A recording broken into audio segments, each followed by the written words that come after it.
بادشاہ ہے، وہ اپنے جو خاص لوگوں کو بتایا میرے ساتھ یہ ہوتا، لگتا ہے مجھے کوئی اٹھا کے نیچے پھینک دیتا ہے، تو لوگوں نے کہا وہ چھوڑ ان کو جن کو بند کیا ہوا ہے۔ جب اس نے اندازہ کر لیا کہ لوگ ان کے بجائے مخالف ہونے کے ان کے حامی بڑھتے جا رہے ہیں، اس نے رہائی کا حکم دے دیا۔ حضرت صاحب نے فرمایا میں رہا نہیں ہوں گا جب تک سارے غلط حکم واپس نہیں لے گا۔ سجدہ بند کروا، گائے کا ذبیحہ جاری کروا، خلفائے راشدین صحابہ کے نام خطبوں میں لیے جائیں، ہندو مسلم جو شادیاں ہو رہی ہیں ان کو ممنوع، جتنے بھی اس نے غلط فرمایا یہ سب اس کو کرنے پڑے۔ حضرت صاحب باہر آئے، علامہ اقبال سفر کر کے مجدد صاحب کی قبر پر گئے، ان کے مزار پر پوری نظم لکھی ہے، حاضر ہوا میں شیخ مجدد کی لحد پر، ان کے کلام میں ہے۔ وہ خراج عقیدت پیش کرتے ہیں، گردن نہ جھکی جس کی جہانگیر کے آگے، وہ ہند میں سرمایہ ملت کا نگہدار۔ آج یہ باتیں نہیں کی جاتی، حضرت مجدد صاحب نے اس وقت واضح کر دیا یہ دو قومی نظریہ کہ ہندو الگ قوم ہیں، مسلمان اونچی۔ یہ ہندو مسلم بھائی بھائی والی کوئی بات نہیں ہے، ہندو الگ ہے، مسلمان الگ۔ علامہ اقبال کو مفکر کہتے ہو، ان سے ہی پوچھ لو وہ کیا کہتے ہیں۔ اپنی ملت کو قیاس اقوام مغرب پر نہ کر، خاص ہے ترکیب میں قوم رسول ہاشمی۔ ان سے ہی سن لو۔ ہمارے ہاں ذات پات نہیں دیکھی جاتی، رنگ و نسل زبان علاقے کی بات نہیں ہوتی۔ اگر مسلمان ہے تو وہ عربی ہو یا عجمی، کالا ہو یا گورا، مسلمان ہے تو آؤ منظر دیکھو۔ اگر عرب کا سردار سیدنا صدیق اکبر کھڑا ہے تو ان کے ساتھ کندھے سے کندھا ملا کر حبشے کا بلال کھڑا ہوا ہے۔ اگر تم دیکھنا چاہتے ہو کہ مکے کا نامور مشہور شخص عمر بن خطاب کھڑا ہے، اس کے ساتھ کندھے سے کندھا ملا کر روم کا صہیب کھڑا ہوا ہے۔ اگر دیکھنا چاہتے ہو تو دیکھو اس ہستی کو جو عرب میں قریش میں مشہور، جس کا نام سیدنا علی ہے۔ اگر وہ صف میں کھڑے ہیں، کندھے سے کندھا ملا کے فارس کا سلمان کھڑا ہوا ہے۔ ایک ہی صف میں کھڑے ہو گئے محمود و ایاز، نہ کوئی بندہ رہا نہ کوئی بندہ نواز۔ یہ اسلام ہے۔ مساوات کی بات کی جاتی ہے، حقیقی مساوات جس کو کہتے ہیں وہ اسلام میں ہے۔ حضرت مجدد صاحب نے بدعات کے خلاف، غلط رسموں کے خلاف جہاد کیا۔ بہت بڑی ہستی ہیں وہ، بڑا احسان ہے ان کا ملت پر، بہت کام کیا ہے انہوں نے۔ آج بھی ان کا مزار شریف سرہند میں ہندوستان کی تمام خانقاہوں میں اس لحاظ سے مشہور ہے کہ وہاں کوئی کسی غلط کام کی کوئی گنجائش۔ اونچی آواز میں آپ کلام بھی نہیں پڑھ سکتے، اجازت نہیں ہے وہاں درگاہ میں۔ بہت زیادہ وہاں سنتوں کا خیال رکھا جاتا ہے۔ ان کی مکتوبات پڑھیں، عقیدے کے لحاظ سے، ان کے اعمال کے لحاظ سے، ان کی باتیں، نبی کریم صلی اللہ علیہ وسلم کا عشق ان کے مکتوبات میں دیکھیں۔ یہ جملہ میں نے آپ کو ان کا سنایا تھا، یہ انہی کا جملہ جو آپ بار بار سن لیتے ہیں۔ کہتے ہیں من پرستم عز وجل را کہ او رب محمد صلی اللہ علیہ وسلم، میں اللہ کی عبادت اس لیے کرتا ہوں کہ وہ میرے مصطفیٰ کا رب ہے۔ یہ ان کا عشق، نبی کریم صلی اللہ علیہ وسلم کے عاشق صادق یاد رہے، یہ وہ ہستیاں ہیں جن کا ہم پر احسان ہے. اگر ہم ان کا ذکر کرتے ہیں، ان کی یاد کرتے ہیں، ان پر کوئی احسان نہیں کرتے، بلکہ ان کا ذکر کر کے ان سے محبت رکھ کر خود کو بخشش کے قابل بناتے ہیں. حضرت امام ربانی کے معاملے میں ایک دو باتیں آپ کو سنانی ہیں، کرامت کے حوالے سے بھی.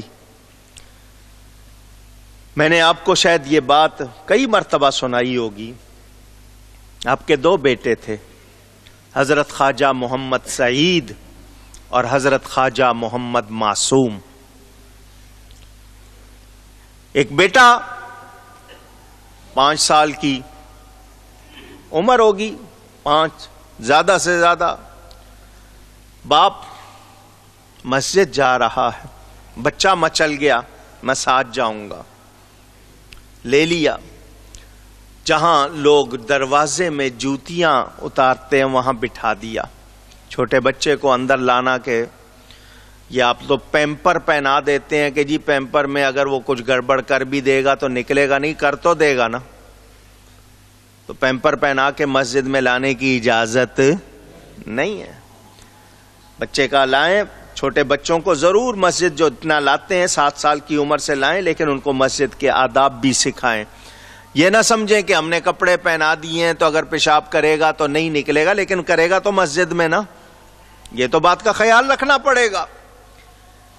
حضرت صاحب نے وہاں بٹھا دیا، فرمایا بیٹا میں نماز پڑھ کے آتا ہوں، یہاں بیٹھو. لوگ وہاں جوتیاں اتار رہے تھے. حضرت صاحب اندر تشریف لے گئے، نماز پڑھا کہ جب نمازیوں کے ساتھ باہر نکلے تو اس بچے نے نمازیوں کی جوتیوں کی 2 ڈھیریاں بنا دی. ہیپ کہتے ہیں انگلش والے، جمع کر کے نا جیسے پہاڑ سے بنا دیتے ہیں، ڈھیریاں بنا دی. حضرت صاحب نے بچے سے پوچھا، چھوٹا سا بچہ ہے، فرمایا بیٹا یہ کیا کیا ہے؟ تو شیروں کے بچے بھی شیر ہوتے ہیں. وہ ایک ولی کامل کا بیٹا کہنے لگا بابا یہ جنتیوں کی جوتیاں ہیں، یہ دوزخیوں کی جوتیاں. حضرت صاحب نے فوراً ملا دی، فرمایا جب اللہ نے چھپایا ہے تو کیوں ظاہر کرتا؟ لیکن بچہ جوتی دیکھ کے بتا رہا ہے پہننے والا کون ہے، اور جن کے 1000 سال کے بعد غلاموں کی یہ شان ہے، آقا کی کتنی شان ہو.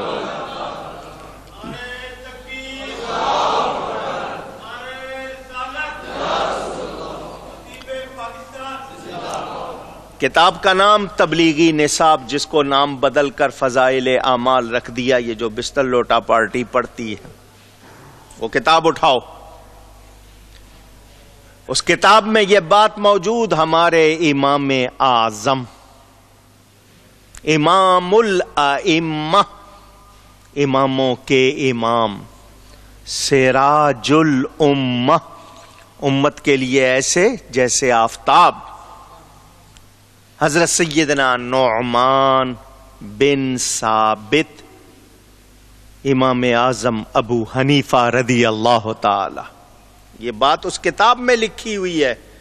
کوئی شخص وضو کر کے آتا تو وضو کے جو قطرے اس کے پانی کے اس کے جسم سے گرتے تھے، امام اعظم قطرے دیکھ کر بتا دیتے تھے یہ بندہ کیا گناہ کرتا ہے. اس کتاب میں لکھا ہوا ہے. جو کہتے ہیں نبی کو کچھ خبر نہیں، دیوار کے پیچھے کا علم نہیں، تمہاری کتاب سے سنا رہا ہوں. تو جب غلاموں کی یہ شان ہے، آقا کی کتنی شان ہوگی. یہ حضرت مجدد صاحب، ایک شخص ان کے پاس آیا، کہنے لگا جی میں نے قادری سلسلے میں بیعت کرنی ہے، آپ نقشبندی ہیں. میں نے کون سے سلسلے میں؟ قادری سلسلے میں. دال کے نیچے زیر ہے، دال پر جزم نہیں ہے، قادری نہیں ہے، قادری. ٹھیک ہے، یہ ہم لوگ زیر نکال دیتے ہیں، صابری، قادری، یہ پڑھنا اسی طرح چاہیے. آپ نے فرمایا اچھا بیٹھ جاؤ. دوسرے لوگوں کو جواب دیتے رہے. تھوڑی دیر کے بعد فرمایا اسے کہ یہ اندر، یہ سامنے چلے جاؤ. وہ اندر گیا تو اندر غوث پاک بیٹھے ہوئے تھے اور اس سے کہا تو ہم میں فرق کرتا ہے؟ یہ سارے سلسلے ایک ہی ہے. ان کی بیعت ہماری بیعت، ہماری بیعت ان کی بیعت، فرق نہیں. جو لڑتے ہیں نہیں چشتی افضل جی، نقشبندی افضل، یہ لڑنے والی باتیں یہ سب نہریں ہیں میرے آقا کی بارگاہ سے نکلی ہیں. رنگ ہیں، مزاج ہیں، نور سب میں ایک ہی ہے. سب کو فیض گنبد خضرا کے مکیں سے مل رہا ہے. دوسری کرامت بھی آپ سنتے رہتے ہیں اکثر، بے شمار کرامات ان کی تذکرہ. اپنے بچوں کو پڑھانے کے لیے استاد بلایا اس زمانے میں لاہور سے، ملا طاہر لاہوری اس کا نام تھا. بلا کے بچوں کو پڑھائیں. ہمارے ہاں کیا رواج ہے، ٹیوشن پہ بھیج دیتے ہیں، پتہ ہی نہیں بچہ کیا پڑھ رہا ہے. گھر میں بھی آئے تو کمرے میں بٹھا دیتے ہیں، نہ کچھ پتا. خود نگرانی دیکھنا ہماری عادت نہیں ہے، اللہ ہمیں معاف کرے. استاد پڑھانے کے لیے آیا تو حضرت صاحب آئے، بچوں کو بٹھایا. حضرت کی نظر پڑ گئی استاد کی پیشانی پر. مسلم شریف میں حدیث موجود، جب بچہ ماں کے پیٹ میں 4 مہینے کا ہو جاتا ہے، اس پہ 120 دن گزر جاتے ہیں، فرشتہ آ کے 4 چیزیں لکھ دیتا. کتنی چیزیں؟ نیک ہوگا، برا ہوگا. نیک ہوگا، برا ہوگا. جوانی کیا، کتنا کھائے گا، کتنا کمائے گا، کیسا ہوگا، یہ ساری باتیں. حضرت صاحب کی نظر پڑ گئی. وہ جو مولانا صاحب تھے ان کے ماتھے پہ لکھا ہوا تھا بدبخت. عربی میں لفظ ہے شقیون، بدبخت. حضرت فرماتے ہیں میں نے لوح محفوظ پر دیکھا. کہاں دیکھا؟ اللہ نے آنکھ دی ہے نا. اللہ فرماتا ہے ان کی آنکھیں میں بن جاتا ہوں. حدیث قدسی اللہ فرماتا ہے جو میرے پیارے ہوتے ہیں ان کی آنکھ میں بن جاتا. حضرت فرماتے ہیں میں نے لوح محفوظ پر دیکھا، وہاں بھی شقیون لکھا ہوا تھا. بچوں کو ایک طرف بلایا، استاد تو بلایا ہے لیکن اس کے ماتھے پہ یہ لکھا ہوا ہے اور لوح محفوظ میں بھی یہ لکھا ہوا ہے.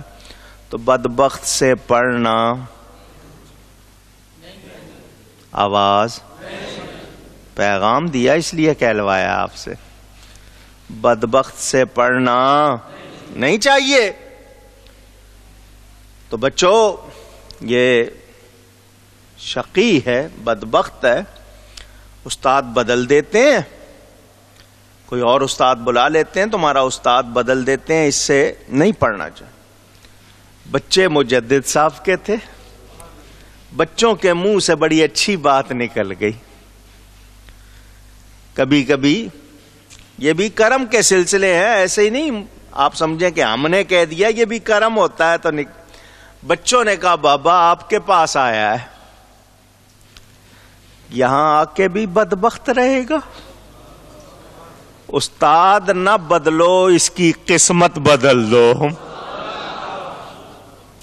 استاد نہ بدلو، اس کی قسمت بدل دو. مجدد صاحب فرماتے ہیں مجھے بچوں کی بات پسند آ گئی. اب سنیں جملہ. کہتے ہیں میں نے سنا ہوا، غوث پاک فرماتے ہیں میری دعا سے تقدیر بدل جاتی ہے. میں نے یہ سنا ہوا تھا. میں نے بچوں سے کہا اٹھاؤ دعا کے لیے ہاتھ. بچوں نے بھی ہاتھ اٹھائے، میں نے بھی دعا کی. ابھی دعا کر کے منہ پہ ہاتھ نہیں پھیرا، لوح محفوظ پر بھی نیک بخت لکھا گیا، ان کے ماتھے پر بھی نیک بخت لکھا گیا. نگاہ ولی میں یہ تاثیر دیکھی ہے، یہ بات نہیں ہے. نگاہ ولی میں یہ تاثیر دیکھی بدلتی ہزاروں کی تقدیر دیکھی. علامہ اقبال کہتے ہیں نہ پوچھ ان خرقہ پوشوں کی ارادت ہو تو دیکھ ان کو یدے بیدا لیے بیٹھے ہیں اپنی آستینوں میں. ان کو اپنے جیسا نہ سمجھ لینا. تصرف ذرا یہ لفظ بولیے. تے سواد رے فے تصرف. یہ اللہ تعالی ان کو اولیاء کو علماء کو تصرف کی طاقت دیتا ہے. تصرف کے معنی روحانی قوت سے حالت کو بدل دینا. روحانی قوت سے حالت کو حضرت نے بدلی نہیں بدلی. ان کی نگاہ ہو جائے بیڑا, بس نگاہ ہو جائے. آیا تھا میرے پیر و مرشد حضرت صاحب کرما والے رحمت اللہ علیہ کے پاس ایک شخص آیا, آ کے کہنے لگا جی میں نے فلاں پیر صاحب کو دیکھا, فلاں پیر صاحب کو دیکھا, فلاں پیر صاحب کو دیکھا, فلاں. حضرت صاحب کو جلال آ گیا, لیٹے ہوئے اٹھ کے بیٹھ گئے اور فرمایا تو نے اتنوں کو دیکھا, تجھے کسی نے دیکھا؟ تجھے کوئی ایک دیکھ لیتا تیرا بیڑا پار ہو جاتا. اللہ والے اللہ کی عطا سے کمال رکھتے ہیں. وہ حضرت مجدد صاحب آپ کی بے شمار کرامات خود لکھتے ہیں. میں یہ باتیں اس لیے سنا رہا ہوں کہ آج کل لوگ جو لڑنے لگ گئے نا ان کا علاج ہو جائے. مبدأ و معاد ان کی ایک کتاب, خود لکھتے ہیں, فرماتے ہیں میری ایک روحانی منزل اٹک گئی. راہ سلوک پہ جو لوگ چلتے ہیں مرحلے آتے ہیں, فرماتے ہیں ایک منزل اٹک گئی, میں نے غوث پاک کی روح سے مدد مانگی تو حل ہوئی ہے. یہ آپس میں ایک دوسرے سے پیار کرتے ہیں, ان میں کوئی جھگڑا. یہ آج کل جو لوگ لڑتے ہیں لڑتے رہے. نہیں جی تمہارا پیر بڑا پیر نہیں ہے, میرا پیر بڑا. یہ لڑنے والی باتیں نہیں ہیں. پیر ہو سچا, منگل نہ ہو. پیر ہو ہاں سچا. حضرت امام ربانی مجدد الفسانی نے جو خدمات انجام دیں وہ بھلائی نہیں جا سکتی. آپ کے بارے میں کتنی کتابیں آج تک آ چکی ہیں ان کی ایک پوری فہرست ہے. بڑے بڑے علماء آپ کے سلسلے میں داخل, وہی سلسلہ عالیہ نقشبندیہ مجددیہ. میں بھی اسی میں بیعت ہوں, والد صاحب بھی اسی میں بیعت, دادا جی بھی اسی میں بیعت, ہمارا سارا خاندان اسی سلسلے سے وابستہ ہے. لیکن تمام سلسلوں سے تعلق ہے.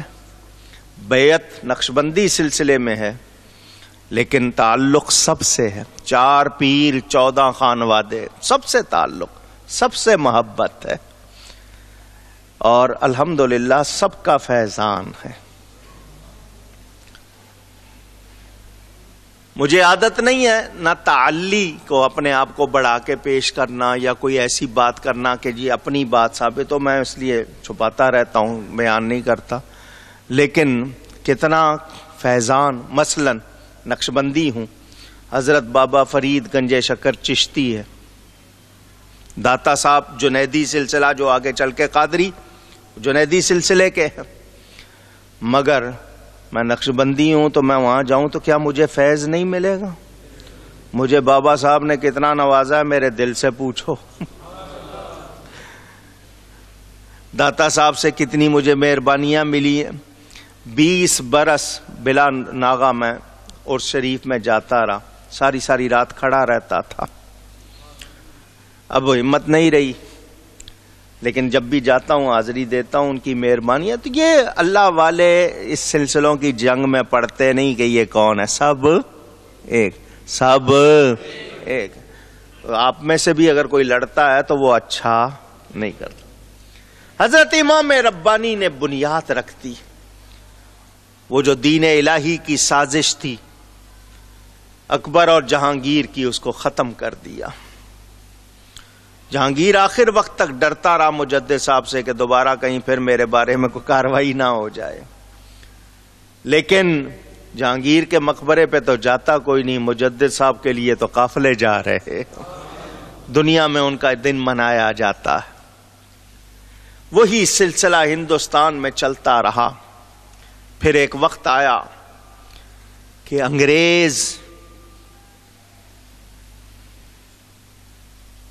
تاج برطانیہ مشہور کہتے تھے کہ برطانوی حکومت وہ ہے کہ ان کی سلطنت میں سورج غروب نہیں ہوتا، اتنی بڑی سلطنت۔